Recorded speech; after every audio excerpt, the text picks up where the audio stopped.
July gi tang kun ma thoida TV discussion amada aikoi Steve Sena gi president ni haiba mioi amakhak na aikoi gi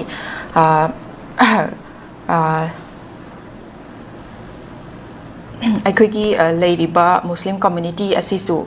Manipur sida aikoi illegal immigrant gi facilitator ni haina phongdok ki bawa phom amada aikoi gi all Manipur Muslim student organizations na aikoi gi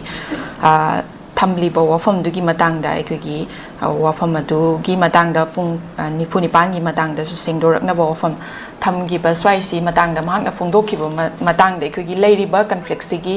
matang si dai si da su aikoi gi Muslim community sing na aikoi gi thaudang ama hek lau ba gi matang man ba mong so adum yauri hai ba tare swai matang si da dia sa kari thambi ni madu dazama si gi wafam sini khwai de gi nungai ta ba laibak thiba khwai de laibak thiba hai tare ko hoi akhoi gi sida akhoi gi gombhirna akhoi gi mi yot na ba tanare akhoi gi jiba panba to pam yot na ba tanare tanari ba jiba duna muka masa akhoi gombhiri khayate kamai ni hingada ge habi wakhal du khandaba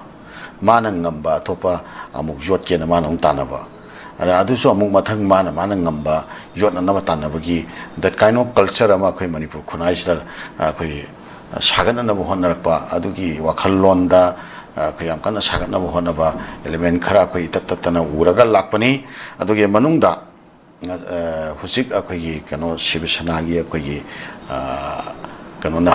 yamba haijaba tare yamba akhoi morang them tombina akhoi phongdok khiba wafamse masi yamna laibak thibani mahak icham chamba mioi amanate hoi jomna icham chamba kanagomba lanai panelist amasunate hoi ma bharat ki yamna akhoi gi daita leiraba haitare bharat yamna daita leiraba adumba political party amaki Manipur state unit ki ma president amani aduga mana sigumba akhoi irresponsible loiba daita yaudaba sumbo wafam sing ngasi bak Manipur gi chaiba akhoi mai se masi muthat na baga mari leina ba wafam thambi ge di haidadana amuka henna community atei singi marakta su akhoi provocative foiba do ma atmosphere ma purakna ba amuka henna mai thana na ba community me ami marakta singchep thana na ba sumbagi wahi ma phongdok pirak pa se akhoi khwai de laibak thibani haina akhoi lowdaba ngamde aduga loinana akhoi ge yamba tombi da akhoi na wang khara akhoi na hamninge adudi nahakna Manipur da laiba Muslim sing sisu adu mangai haibase Manipur da laiba Muslim sing se kuki singa manaba thakta nanga adumaina sketch tawnana ba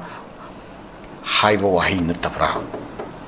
da ani subada Manipur da laiba Muslim sing sina yumlon na ba laipak taki atopa Muslim sing lamdam sida pusala aga loi karai dona thamaga maitai lon haihalla matungda loijing loyada kugi population extend tawna bo hot nei habase nahak proof evidence phajana madu puthuaga sida leire masi leibagi aina haibani habase nak puthuaga thamgada bani nataba taragadi nahak ngangi bo wadugi legal accountability nak na sana logada bani habase masi yama tombi da khoi sumaina ikai khumna na thamsake